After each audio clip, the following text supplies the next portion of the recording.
My boyfriend of 6 years disappeared while I was out of town. Last Tuesday evening, I, 32 female, came home from being out of town for 2 weeks for work.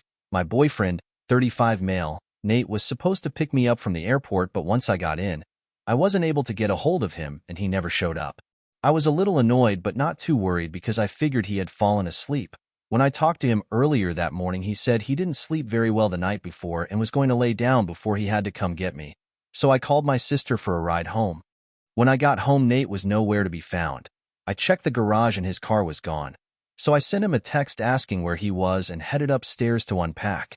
When I opened the closet to put my things away, I saw that almost all of his clothes were gone. At this point, I'm confused. So I start calling him. It just keeps ringing and then going to voicemail.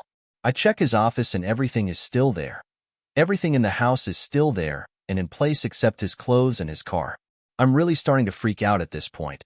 So I call my sister and she comes over and we both try calling and messaging him and still get no answer. His computer and his laptop are both still in his office. I logged onto his computer and my sister's laptop. I know all his passwords, but we didn't find anything out of the ordinary. So I started searching his desk and found his iPad in the top drawer. I logged into it and checked everything I could think of and found nothing out of the ordinary. My sister suggested checking the Find My iPhone app on his iPad to see if we find out where his phone was. We logged into the app and see that his phone was pinging in the next state over. I started calling him again, but still got no answers to my calls or text. I really start to lose it here. My mind starts going all over the place trying to figure out what could be going on. I called the police because I think someone has to have done something to him. The police came out, but they said there wasn't much they could do because he hasn't been gone long and his clothes missing was sign that he left on his own violation. Over the last few days, I've done everything I can to contact him. He doesn't have any family except for a brother that he cut ties with before I met him.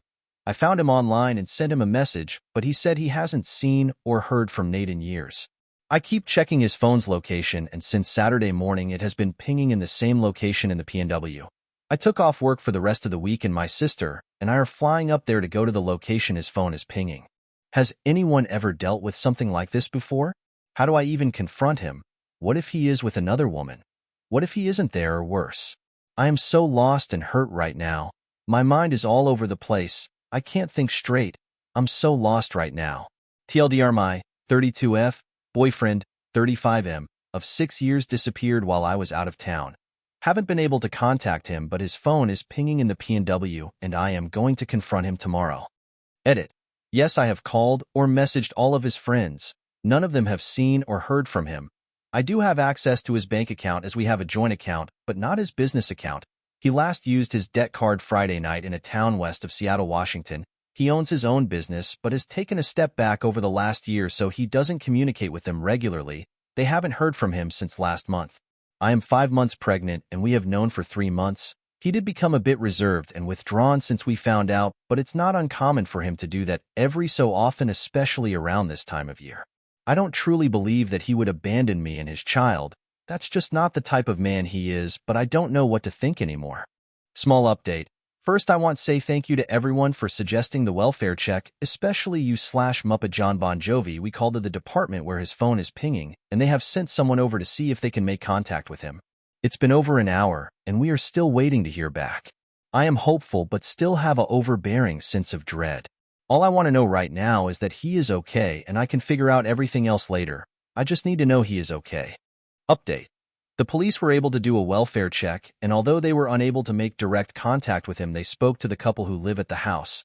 They said they were old family friends and that he was there on Friday and Saturday, but that he went to the Olympics Sunday morning to go hiking for a couple of days. The officers informed them of what was going on and they told him they believed he was okay and that they would contact me tonight to try and help explain the situation. What does that even mean? I am even more confused. Our flight to Seattle is at 9:45 a.m. tomorrow, and at this point we are still going. I hope these people do call, but it's been a while now, and I haven't heard anything. New update. I think this will be my final update. I have to get ready and get my stuff packed for the flight in the morning. I have just spent the last hour speaking to the couple whose house he was at, and they, against his wishes, told me what is going on. They have known Nate since he was 12 years old. He started dating their daughter Ashley when they were in 6th grade, and they continued dating all through middle school and high school. Ashley got pregnant toward the end of their senior year, and they got engaged. I don't know how to even write this next part.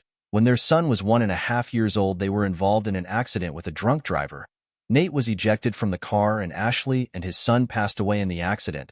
She said that he blames himself for it because according to him, they were never supposed to be out that night and it was his fault they were. She said he withdrew from them and everyone else and that up until last Friday that hadn't heard from him since he left. She has offered to come get my sister and I from the airport in the morning and she can try to answer any questions I have while we wait for him to return. She said they know where he is. He is at the spot they spread their ashes. She said he told her that he need be with his son one more time before he let him go. I'm honestly in a total state of shock right now. I don't know what to think, but I know he is in pain, and I need to get to him, and I can figure everything else after. Thank you to all the kind people who reached out and offered your suggestions. I honestly don't think I would have this information right now if it wasn't for you all. So again, thank you.